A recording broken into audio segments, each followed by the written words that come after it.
जोहार झारखंड। बहुत ही खेद और पीड़ा के साथ आपको सूचित करना पड़ रहा है कि हाय रे हमार सोना झारखंड। इस राज्य को बनाने में हमारे पूर्वजों ने खून और पसीना को एक कर दिया। इस राज्य को बनाने में हमने अपना सर्वस्व निछावर कर दिया और आज हमें क्या मिल रहा है? जान भी हमने दिया, जमीन भी उद्योगों के लिए हमने दिया और आज उन उद्योगों में एक मामूली नौकरी के लिए जान भी हमारी जा रही है। आज बीएसएल, जिसे पूरे भारत में, पूरे एशिया में जाना जाता है, जिस बीएसएल की स्थापना बोकारो जिला में आज से लगभग 50 वर्षों पहले की गई है,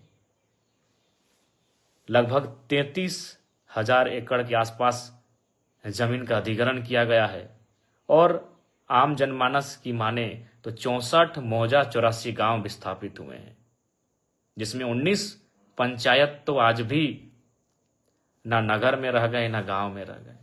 आज अप्रेंटिस के जो अभ्यर्थी हैं वह धरने पर बैठे थे नियोजन की मांग को लेकर, लेकिन उनका धरने में बैठना गांधी के देश में मानो अपराध हो गया। हम इस देश को लोकतांत्रिक देश के रूप में जानते हैं, मानते हैं और है भी। यह देश गांधी का देश कहा जाता है, जहां लोग अनशन, धरना के माध्यम से अपनी मांग को शासन प्रशासन तक पहुंचाती है। लेकिन आज बहुत ही दुर्भाग्य की बात है, बहुत ही दुख की बात है कि अप्रेंटिस के अभ्यर्थी जो धरने पर बैठे थे, जिनके बाप दादाओं ने बीएसएल को स्थापित करने में अपनी जमीन देने का काम किया है, आज सीआईएसएफ के लाठी चार्ज में शहीद हो गए। इसे शहीद ही कहेंगे, मौत नहीं शहीद कहेंगे, कि जमीन देकर बीएसएल बनाया और आज वहां नौकरी एक मामूली ही तो नौकरी होगी, 3rd ग्रेड या 4th ग्रेड की ही नौकरी होगी। आज सीएसएफ के भी कर्मियों ने, सीएसएफ के जवानों ने क्रूरता की हद को पार कर दिया। आज दर्जनों बार मेरा सीआईएसएफ के जवानों से सामना हुआ है, जब मैं किसी आंदोलन में भाग लेने गया हूं और सामने सीआईएसएफ के जवान पहरेदारी कर रहे हो, मैंने उनसे कहा कि ड्यूटी कीजिए, इस वर्दी में जो गर्दी है उसके भीतर एक हृदय है, मानवता है, उसका भी ख्याल रखिए। यदि लाठी चार्ज करने की नौबत आए तो पांव में लाठी चलाइए, सीधे सर पे लाठी। वो आतंकवादी नहीं थे, वो अभ्यर्थी हैं, अप्रेंटिस के अभ्यर्थी हैं। उनके बाप दादाओं ने जमीन दिया है। सीएसएफ के जवानों, जिस कारखाने की पहरेदारी करके, जिस कारखाने में आप ड्यूटी करके पगार और पेमेंट ले रहे हो ना, जिससे आपकी पत्नी अच्छा कपड़ा पहन रही है, आपके बच्चे स्कूल में पढ़ रहे हैं, जिसको आपने जान से मार दिया ना, उनके बाप की जमीन पर है वो। आप उनके बाप की जमीन की निगरानी करते हैं और खाते हैं, और आप उनको लाठी मार के जान ले लेते हैं। इतना क्रूर कैसे कि आप ड्यूटी की ट्रेनिंग ड्यूटी करते करते क्या आप संवेदनहीन हो गए? आपने अपनी संवेदना को खो दिया है सीएसएफ कर्मियों। इतनी क्रूर व्यवहार कैसे कर सकते हैं आप? खैर, जिसने भी सीआईएसएफ खुद, जिस जवान ने लाठीचार्ज किया है उसे बर्खास्त करे, सीआईएसएफ के जो आला कमान है, पदाधिकारी हैं, और नहीं तो ये आवाज राज्य में नहीं देश स्तरीय व्यापक आंदोलन का रूप ये धारण करेगा। और मैं आज विस्थापितों से हाथ जोड़कर प्रार्थना करता हूं, मैं एक विधायक की हैसियत से नहीं, मैं एक झारखंडी बेटा होने के नाते आपसे प्रार्थना करता हूं। 64 मौजा 84 गांव, पता नहीं 64 मौजा 84 गांव संख्या 65 है, 66 है या 84 की जगह 86 है, हमें नहीं पता एग्जैक्ट, क्योंकि हम तो चांची से आते हैं। लेकिन हम लोग बचपन से सुनते आए हैं 64 मौजा 84 गांव के लोग विस्थापित हुए हैं। आज तो कम से कम एक हो जाओ, एक बेटे की बेरहम मौत को देखकर तो एक हो जाओ। 64 मौजा 84 गांव बीएसएल के तमाम विस्थापित, आज तो एक हो जाओ। आप सभी से मेरा आग्रह है, एक विधायक होने के नाते नहीं, एक झारखंडी बेटा होने के नाते इस दर्द को समझ रहे हैं कि आज क्या क्रूरता है हमारे साथ। जमीन भी हम देंगे, जान भी हम देंगे, एक साधारण सी नौकरी की मांग के लिए हमें बेरहमी से मारा जाता है। मारा नहीं, कत्ल हुआ है। इसलिए आज तो कम से कम 64 मौजा 84 गांव के लोगों, एक हो जाओ और जितने भी संगठन बने हैं। सुने 28 संगठन हैं विस्थापितों के बोकारो में। सेल बीएसएल सेल में 28 संगठन बने हैं बोकारो में, अलग अलग नामों से, विस्थापित मोर्चा, युवा विस्थापित मोर्चा, संघर्ष विस्थापित मोर्चा, इनकलाबी विस्थापित मोर्चा। तो आज एक हो जाइए ना, अब तो एक हो जाइए। इतना बेरहमी के बाद भी अगर एक नहीं होंगे तो कैसे होगा। आज आप सभी से आग्रह है, एक हो जाइए।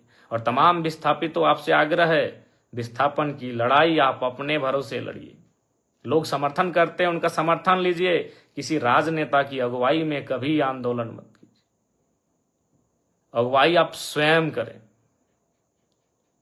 विस्थापितों एक होकर इस आंदोलन की अगुवाई करें, निस्वार्थ भाव से करें। मरने से, इस सड़ सड़ कर मरने से अच्छा है लड़के मरा जाए। हम तो रोज मारे जा रहे हैं, कहाँ नहीं मारे जा रहे हैं, कभी भूख से, कभी दुख से, कभी चाबुक से। विस्थापित कभी भूख से मरते हैं, कभी दुख से मरते हैं, और आज बोकारो में प्रेम की मौत चाबुक से हुई है, शासन प्रशासन की लाठी से हुई है। इसलिए आज तमाम विस्थापितों से आग्रह है, तमाम आपसी गिले शिकवे को भुलाकर एक हो जाएं। मन व्यथित है, लड़ने के लिए हमेशा तत्पर हैं, लेकिन बस यही है कि हम एकजुट अगर हो जाते हैं, पक्ष विपक्ष राजनीति को भुलाकर आज सामाजिक तौर पे, तो हमें लगता है कि आज बोकारो एक नया इतिहास देखेगा। और बिल्कुल विस्थापितों ने जो बोकारो बंदी का आह्वान किया है, बोकारो बंदी का समर्थन करते हैं। बोकारो बंदी का जो विस्थापितों ने आह्वान किया है, उस बंदी का समर्थन करते हैं। बोकारो ऐसा बंद होना चाहिए, बोकारो की धरती में ऐसा आंदोलन होना चाहिए कि हमारे पूर्वज भी हम पे गर्व करें कि हाँ, आंदोलन की बदौलत हमने ये राज्य लिया है। और मैं जिला प्रशासन, बोकारो जिला प्रशासन से ये मांग करता हूं कि जिस सीआईएसएफ के जवान ने लाठीचार्ज किया है, उस पर कानूनी, कठोर से कठोर कानूनी कार्रवाई हो। प्रबंधन की जो मनमानी है उस पर कार्रवाई हो। प्रबंधन जो गलत तरीके से, गलत नीतियों से संचालित हो रही है, उस पर कार्रवाई हो। यही सेल का नारा था। विस्थापित गांव के लोग कहते हैं कि जब तक बीएसएल सेल की चिमनी में धुआं रहेगा, तब तक विस्थापितों के हाथों में, घरों में नौकरियां रहेंगी। धुआं तो आज भी है, लेकिन नौकरियां कहाँ गई? धुआं आज भी है, नौकरियां कहाँ गई? हम आज तो बेमौत मारे जा रहे हैं, हम कुचले जा रहे हैं। झारखंड के तमाम विस्थापितों, बीएसएल कोई अमर हो के नहीं आया है। न बीएसएल ने अमृत तो पान किया है, अमृत का पान किया है। उसको साधन संसाधन हमारे बाप दादाओं की बनी जमीन पर बनी सड़कों से जाता है। उसे पानी टेनू घाट का मिलता है। अगर टेनू घाट का डैम का रास्ता एक दिन अगर दामोदर नदी में मिला दिया जाए, तो बीएसएल बाप बाप कर उठेगा।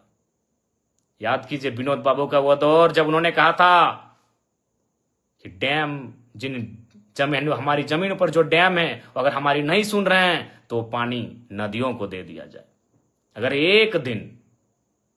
एक दिन विस्थापित ये ठान ले टेनू घाट का पानी बीएसएल को जाता है, अगर उस पानी को अगर हम केवल शिफ्ट कर दें दामोदर नदी में, तो बीएसएल बाप बाप कर सकता है।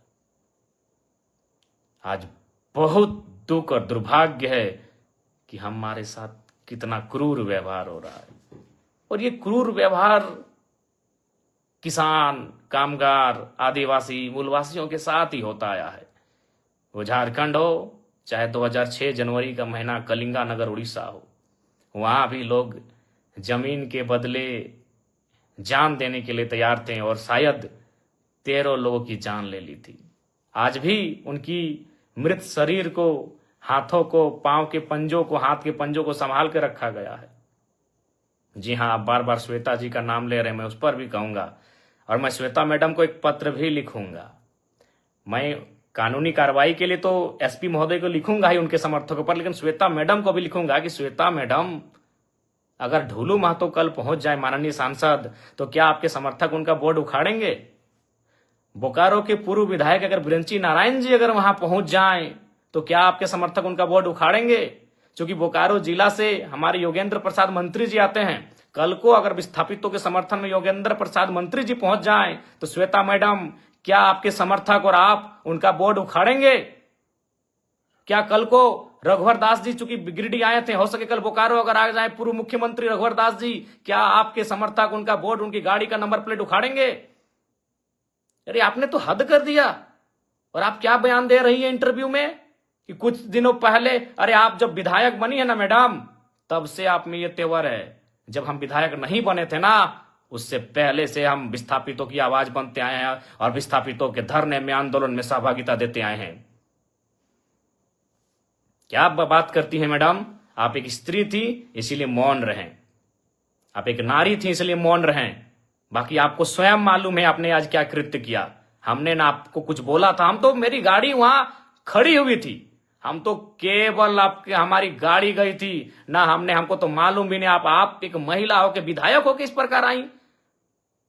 पहले तो विरोध किया, हमने आपसे पूछा कि मैडम क्या बात है, क्या बात है? आपने पहला लाइन यही कहा कि मेरा विधानसभा है, आप कैसे आ सकते? हद है भाई। कल को मैं पूछ रहा हूं, बोकारो के ही मंत्री योगेंद्र प्रसाद, अगर कल को योगेंद्र प्रसाद आ गए उस धरने में, उस बंदी में, या फिर विजया चगर पीड़ित परिजनों से मिलने के लिए, या फिर उस गेट में जहां विस्थापित धरने पर बैठे हैं, तो क्या विधायक मैडम आप योगेंद्र प्रसाद जी का विरोध कर पाएंगी?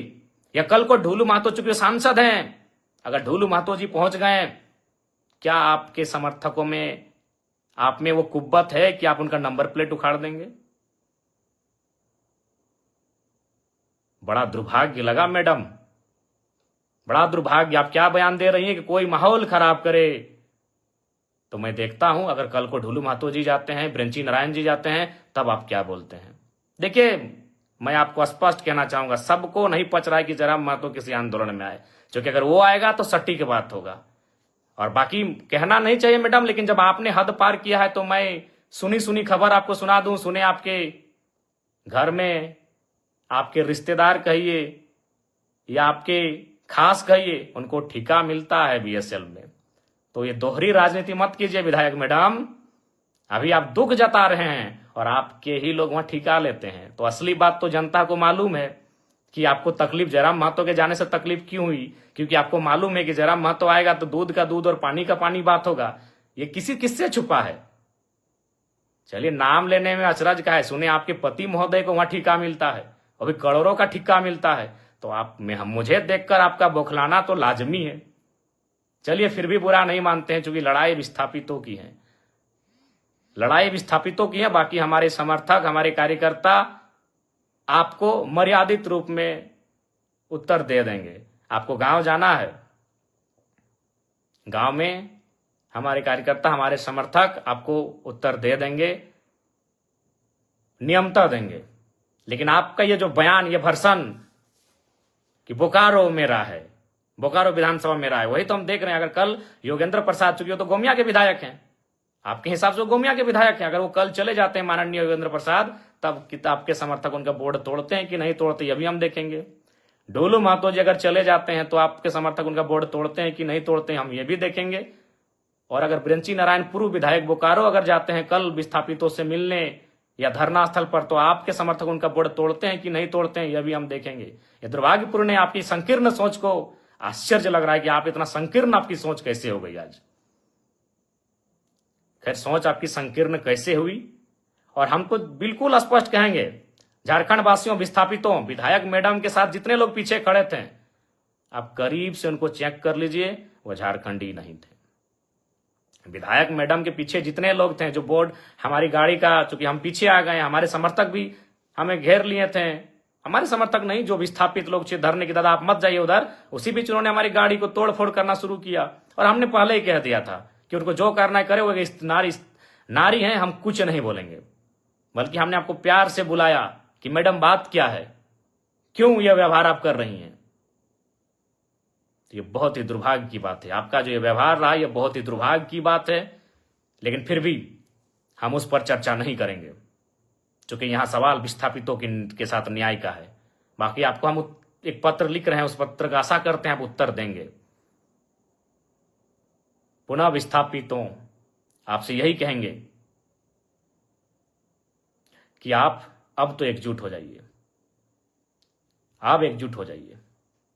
कब तक अलग अलग बैनर में, कब तक अलग अलग नामों से युवा विस्थापित मोर्चा, क्रांति विस्थापित मोर्चा, उलगुलान विस्थापित मोर्चा, किसान विस्थापित मोर्चा, कब तक? अभी समय है, एकजुट हो जाइए। और आप सभी से आग्रह है, और फिर कहेंगे, हम तमाम विस्थापितों से आह्वान करेंगे, कल बोकारो का जोरदार बंद किया जाए। मैं तमाम विस्थापितों से आह्वान करूंगा, तमाम विस्थापितों से अनुरोध करूंगा, कल बोकारो जोरदार बंद होना चाहिए। जोरदार बोकारो बंद का हम लोग समर्थन करते हैं, और बिल्कुल समर्थन ही नहीं करते हैं, एक कोने में हम भी खड़ा रहेंगे, एक विस्थापित का बेटा बनकर, एक विस्थापित का भाई, एक विस्थापित का सहयोगी बनकर एक कोने में मोर्चा संभाल के हम भी खड़ा रहेंगे। एक नेता की हैसियत से नहीं, एक विधायक की हैसियत से नहीं, एक झारखंडी की हैसियत से हम भी एक कोने में, जहां आप बंद करेंगे वहां हम एक कोने में खड़ा रहेंगे। कल चूंकि हमारा गिरिडीह में उपायुक्त से पूर्व का एक कार्यक्रम है, उपायुक्त और 6 के 6 विधायकों के साथ आधा घंटा का बैठक है। उस बैठक को समाप्त करके हम निस्संदेह बोकारो की धरती में आएंगे। तब तक हमारे जितने भी समर्थक हैं, हमारे जितने भी चाहने वाले हैं, हमारे जितने भी कार्यकर्ता हैं, उन सभी से मेरा आग्रह होगा, बोकारो बंद का जोरदार समर्थन करेंगे, विस्थापितों की आवाज को बुलंद करेंगे, और प्रेम महतो जिनकी बेरहमी से हत्या हुई, इस हत्या नहीं, ये शहादत कहें, उन्होंने विस्थापितों के लिए शहादत देने का कार्य किया है। आज बस आग्रह यही है कि इस बार एकजुट हो जाइए। और छोड़िए विधायक मैडम, सबको मालूम है उनको हमारे नाम से चिड़चिड़ा हुई, हमारे नाम से उनको क्यों तकलीफ हुई, किसी से छुपा नहीं है। क्योंकि हम तो वही पूछ रहे हैं ना भाई, हम दूसरा क्षेत्र का विधायक थे। अरे मैडम, हम जेल कैंप पार्टी के केंद्र अध्यक्ष हैं, 40,000 वोट हमें भी मिला है बोकारो विधानसभा से, इस बात को भूलिए मत। और हम देख रहे हैं ना, कल जा रहे हैं, मंत्री महोदय सुनने जा रहे हैं, योगेंद्र प्रसाद जी, डुलू महतो जी जाएंगे, देखते हैं आप विरोध करते हैं कि नहीं, देखते हैं भैया, हम भी देखते हैं। बाकी पुनः कहेंगे, 64 मौजा 84 गांव, एकजुट हो जाइए। और सीआईएसएफ के जवानों, इतना क्रूर कैसे? भगत सिंह सही कहते थे कि आजादी तो हम अंग्रेजों से ले लेंगे, लेकिन क्या हुआ, आजादी गांव तक जाएगी या अमीरों के हाथों में रह जाएगी? बिल्कुल अमीरों के हाथों में आजादी है। आज भी उद्योग घरानों के हाथों में आजादी है। उनके इशारे पर पुलिस काम करती है, उनके इशारे पर प्रशासन काम करती है। और मैं झारखंड पुलिस से भी आग्रह करूंगा कि ये आपका क्षेत्र था। झारखंड पुलिस से भी मैं आग्रह करूंगा कि आप सुरक्षा दें, विस्थापितों के आंदोलनकारियों को सुरक्षा दें, विस्थापितों की आवाज को सुरक्षा दें। मैं धन्यवाद, माफ कीजिएगा, मैं बोकारो उपायुक्त मैडम से भी कहना चाहूंगा, जो लोग दोषी हैं उन पर कार्रवाई की प्रक्रिया को फौरन आरंभ करें। विस्थापितों की आवाज बुलंद हो, विस्थापितों को न्याय मिले, विस्थापित एकजुट हो, मैं यही चाहता हूं। जय झारखंड, जोहार झारखंड।